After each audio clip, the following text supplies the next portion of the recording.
In a world where silence is the only answer, a man finds himself at the mercy of a reality he cannot control. He has everything one could wish for: wealth, power, a mansion full of luxury and comfort.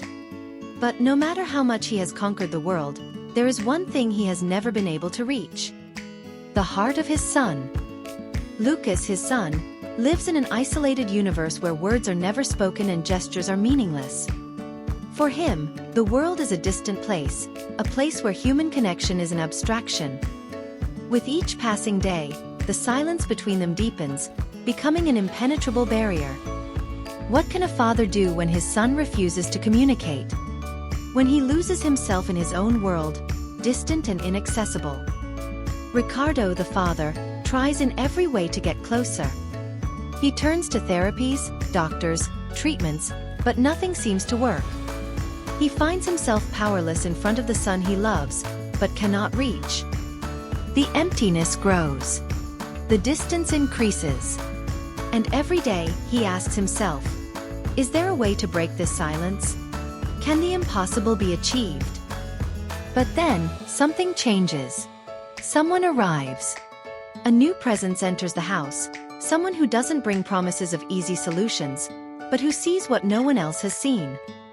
A woman who, when looking at Lucas, sees not just silence, but the possibility of something more. With patience, empathy, and a unique approach, she begins to try. Simple, almost invisible attempts, but with a profound impact. What happens when someone dares to believe in the impossible? When a person decides that silence doesn't need to be permanent, and that words, though unsaid, can be felt in a purer way. This is the story of a miracle. A miracle that breaks invisible barriers, dissolves the silence that separates father and son, and rekindles a flame of love that seemed to fade.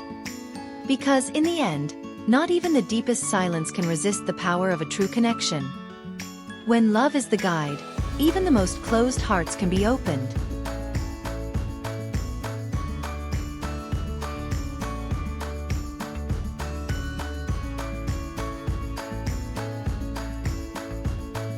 Ricardo lay in his bed, gazing at the city view through the window. The multi-story house, filled with luxuries, seemed empty and cold. He looked at the watch on his wrist and realized it was still early, but the silence inside the house already bothered him. His son, Lucas, never spoke. Though only 9 years old, the boy seemed to live in his own world, distant and inaccessible to everyone, even to his father. Ricardo tried to be the best father he could, but he didn't know how.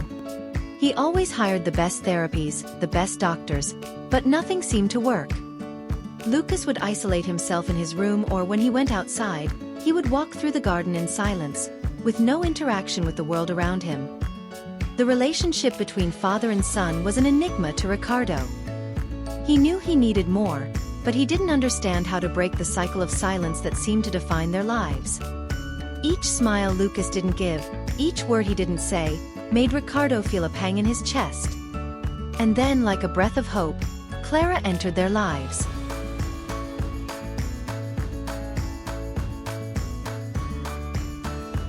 Clara was a young woman, with a simple and welcoming smile. She came from a small town and brought with her a wealth of experience with special children. Ricardo's first impression of her was that she was just another maid. But when he saw her interact with Lucas for the first time, something changed inside him. Clara didn't seem intimidated by Lucas' silence. Instead, she observed him patiently, as if waiting for him to invite her into his world. She began using simple gestures, drawing shapes and pointing to them, attempting to establish nonverbal communication. Lucas, who normally shied away from anyone trying to get close, began to look at Clara with more attention. She never forced anything, just offered her presence with calm and affection. Ricardo, skeptical, was in his office, but his eyes were fixed on the hallway, observing the interaction between the two. He didn't know what to think. Clara seemed to possess something that no one else had: infinite patience and a calm that radiated confidence. He approached them, and Clara noticed his presence but didn't stop what she was doing. On the contrary, she pointed to a drawing of a house she had just made and asked Lucas to try completing it with something. Lucas hesitated, and for a moment, It seemed as if nothing would happen. But then, with a trembling hand, he drew a tree next to the house. Clara smiled, and Lucas did the same. It was the first real smile Ricardo had seen in months. Something inside him broke in that moment, but he still didn't know what it meant.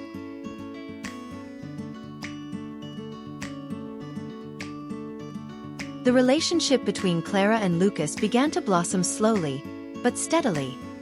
Each day brought small victories. Clara knew Lucas' progress wouldn't be immediate, but patience was a powerful ally. She continued to work with him using drawings, gestures, and even toys he could handle while she guided him, without rushing, without forcing. Ricardo observed from a distance, more and more impressed by the results. He didn't want to admit it, but something was changing. Lucas was more attentive, more engaged. Clara seemed to have found a key to unlock the door to Ricardo's son's heart, a door that, until that moment, seemed impossible to open. It was on an ordinary day that something unexpected happened. Clara sat next to Lucas, with a blank sheet and a marker, as she did every morning. She drew a circle and pointed to it, asking him to draw something inside it. Lucas hesitated, touched the tip of the marker with his fingers, but didn't immediately use it to draw. He looked at Clara, his eyes searching for something, perhaps a confirmation. And then, with a deep breath, he made the first move. A simple stroke, almost imperceptible, but it was enough. Clara, radiant, looked at him and gave a genuine expression of enthusiasm, but without exaggeration. She knew it wasn't the moment for celebrations. With every small step, Lucas got closer to communication. And that was enough for Clara. Ricardo, who was watching from afar, felt a mixture of emotions. Surprise, curiosity, and a small spark of hope. But at the same time, there was still something that bothered him. He didn't know what Clara was doing differently, but he knew he couldn't ignore the signs.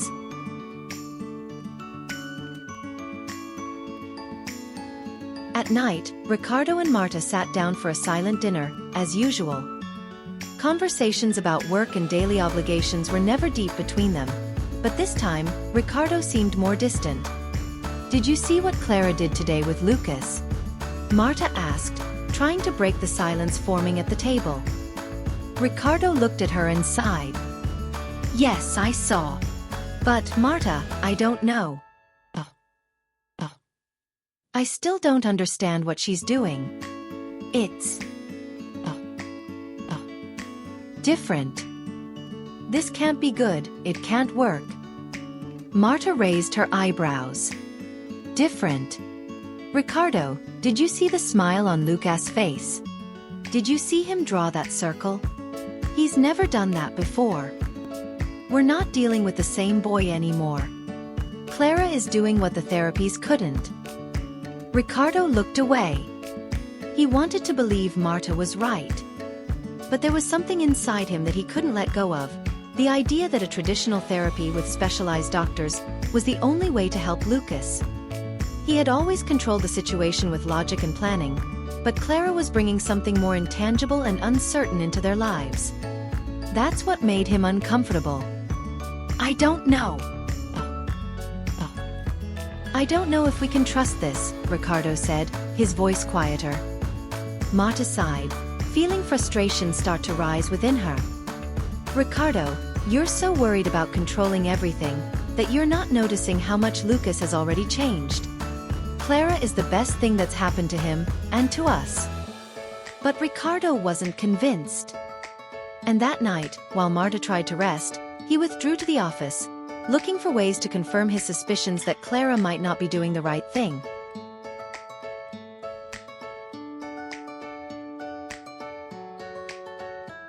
It was the next morning that something finally broke Ricardo's resistance. Clara and Lucas were in the living room, where the morning sun poured through the windows, illuminating the drawings they were creating. Clara drew a picture of a house with a sun shining beside it. Lucas, with a marker in hand, looked at her and for the first time, did something completely new. He wrote a word. "Mommy." Clara looked at Lucas, surprised, but quickly managed to remain calm. She glanced at Ricardo, who was watching the scene from the doorway. She smiled at him without saying a word, but her eyes were full of emotion. Ricardo approached and looked at what Lucas had drawn. Ricardo's heart beat faster. He swallowed hard, unsure of what to think. It was just a simple word, but to him, it was like a miracle. It was the first sign of real communication, of a true connection. Lucas looked at him, his eyes sparkling with a small flicker of recognition, and Ricardo felt that, somehow, a bridge between them was starting to be built. "He did that on his own," Clara said softly, noticing Ricardo's gaze. "It's a start." With misty eyes, Ricardo sat beside Lucas, gently placing his hand on his shoulder. "Mommy," he said, trying to pronounce the word Lucas had written. And in that moment, Ricardo knew that things were changing. But he also knew there was still a long way to go.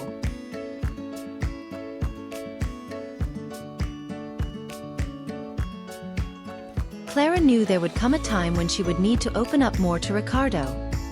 After so much time observing, she knew he was at a point of change, but also that he still carried doubts and fears. It was time to reveal more about her own story. One evening, while working in Lucas' house, Clara decided to talk about her past. She and Ricardo were in the living room, with Lucas playing in the background. Clara could no longer hide the reason why she was so dedicated to this work. "Ricardo," Clara began, her voice soft and full of sincerity. "I know you still have doubts about what I'm doing here, but I need to tell you something. I'm no stranger to this kind of situation. My brother, Thomas, also has autism. I was his primary caregiver when I was younger, and that taught me a lot about what works and what doesn't with children like Lucas." Ricardo looked at her surprised. He didn't know this part of Clara's story. Until that moment, he had seen her as just another maid, someone hired to help with Lucas. But now, he was starting to see the depth of her commitment. "Thomas. He's not that different from Lucas," Clara continued. "For a long time, I felt powerless. But I found ways to connect with him. Not with traditional methods, but with patience, love, and respect. I don't do this for recognition. I do it because I truly believe in what's possible for children like Lucas." Ricardo fell silent for a long moment. He thought about her words, trying to process everything he had just heard. He didn't know how to respond, but somehow, he felt a deeper connection with Clara in that moment. He began to understand that it wasn't just about an employee who was there to teach his son, but about someone who truly understood the pain and struggles he was facing. "You did this for love," Ricardo said, almost without thinking. The words escaped, filled with a weight he had never given them before. Clara simply nodded. "Love can be the key to many things, Ricardo. Perhaps the key Lucas needs."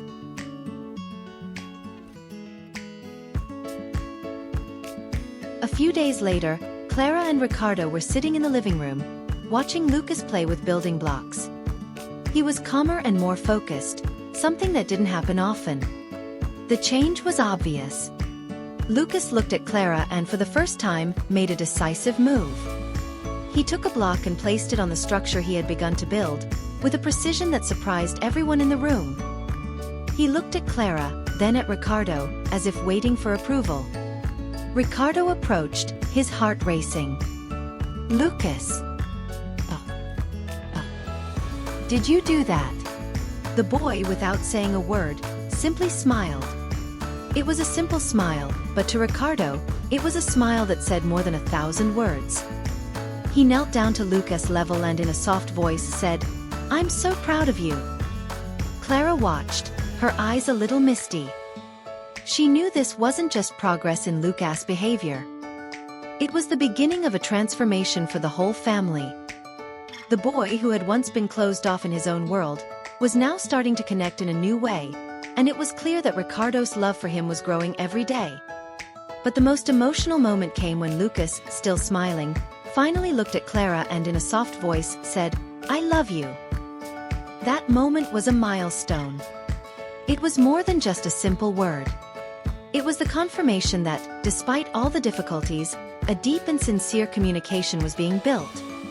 Ricardo looked at Clara and for the first time, saw her not as an employee but as a true ally in his son's journey. He knew the road was still long, but now he felt he was on the right path.